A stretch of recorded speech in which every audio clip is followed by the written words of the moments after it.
जो मैं स्ट्रैटेजी बताऊंगी हालांकि वो दूसरों के लिए भी काम आएगी यदि आपको थोड़ी डिफ़िकल्टी हो रही हो एग्ज़ाम में। तो स्टार्ट कैसे करें?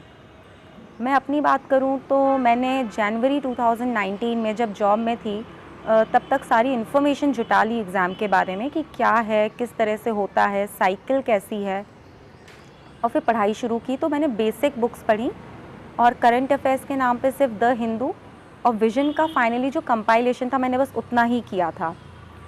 तो बेसिक्स जो मेरी तैयारी थी वो जनवरी 2019 से सेल्फ स्टडी से शुरू हो गई थी। यूट्यूब का भी मैं हेल्प ले लेती थी क्योंकि और कोई तो मेरा सपोर्ट उस समय था नहीं। आप अगर शुरू कर रहे हैं, सबसे पहले एग्ज़ाम को समझिए, साइकिल देखिए एग्ज़ाम की क्या साइकिल है। 1 साल तक ये एग्ज़ाम चलता है, prelims, mains, interview. Prelims qualifying है, मेंस और इंटरव्यू के मार्क्स ऐड होते हैं। मेंस में एक ऑप्शनल सब्जेक्ट भी होता है।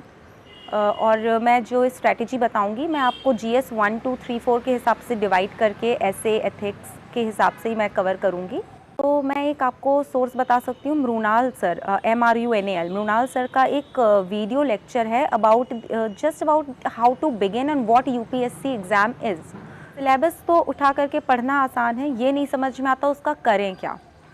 सिलेबस बहुत डिटेल्ड है, GS 1 2 3 4 के हिसाब से दिया हुआ है यूपीएससी की वेबसाइट पर ही।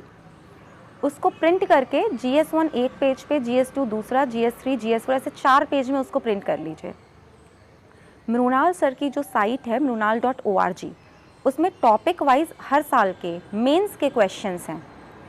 तो और प्रीलिम्स के क्वेश्चन के लिए आप कोई भी कंपाइलेशन अवेलेबल जो मार्केट में है आप ले सकते हैं।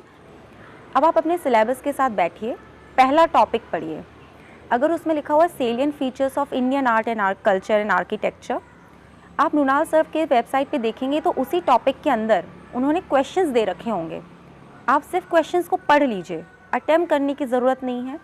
सिर्फ ये देखें क्वेश्चन पूछ क्या रहा है। ये एक्सरसाइज आपको इस तरह GS 1 2 3 4 हर उसके सिलेबस के टॉपिक के लिए करनी है। तो हर टॉपिक के जो क्वेश्चंस हैं यदि आपको वो समझ में आ गए तो आपको सिलेबस पूरा समझ में आ गया। एथिक्स के लिए ये स्ट्रैटेजी उतनी यूज़फुल नहीं होगी, पर GS 1 2 3 के लिए आप पूरी तरह से यही स्ट्रैटेजी अपना करके चलिए। वर्क ऑन ग्राउंड, ताकि ग्रास रूट पे कुछ काम करने का मौका मिले, एक डाइवर्स फील्ड में अपनी सर्विसेज देने का मौका मिले। What is importance of knowing the basics of exam? I think single most important thing, foundation ही आपका यही है। जितना मजबूत होगा उतने अच्छे आपके आगे के परफॉर्मेंस रहेगा। How to build and strengthen our own foundation for UPSC CSE?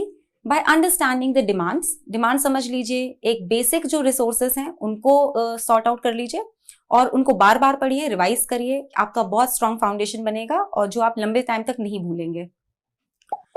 When is the right time to start the preparation? There is no right answer to this.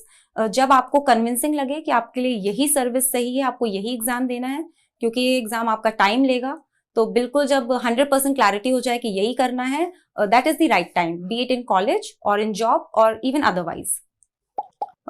How to develop mental endurance for the UPSC CSE exam? अगर आपके पास कोई बड़ी वजह है, जैसे मेरे साथ थी कि मैंने नौकरी छोड़ी थी, तो वो अपना मेंटल एंड्योरेंस आ गया था कि कुछ भी हो जाए, I can not give up. So that never give up attitude, it will give you that mental endurance. And what is the role of NCERT and coaching institutions in the preparation of UPSC CSE? NCERT की बात करें, base है, and 11th 12th की NCERTs ही पढ़िए। मैंने वही पढ़ी थी। 6th to 10th उतना मैंने इनफैक्ट मैंने पढ़ी ही नहीं थी। और हर सब्जेक्ट की पढ़ने की जरूरत नहीं है, कुछ ही सब्जेक्ट्स आपको देखने की जरूरत है। और कोचिंग इंस्टीट्यूशंस की बात करें तो इतने अच्छे क्वालिटी के रिसोर्सेज ऑलरेडी अब सभी को अवेलेबल हैं। टीचर भी पढ़ाता है तो बुक्स से ही पढ़ाता है, ज्यादा अच्छा है आप किताबों पे ध्यान दें और will be very very fruitful. What is the importance of optional selection in UPSC CSE? बहुत जरूरी है। 500 मार्क्स का टोटल ऑप्शनल है। सही ऑप्शनल होगा तो जीएस में भी हेल्प करेगा, आपका इंटरेस्ट बनाए रखेगा और आपकी रैंक इंप्रूव करने में ऑप्शनल का काफी रोल होता है। Then can a candidate select the subject based on their interest in the optional selection? जी बिल्कुल, इंटरेस्ट तो होना चाहिए क्योंकि पढ़ना भी है, लिखना भी है और एक लंबा टाइम उसके साथ रहना है।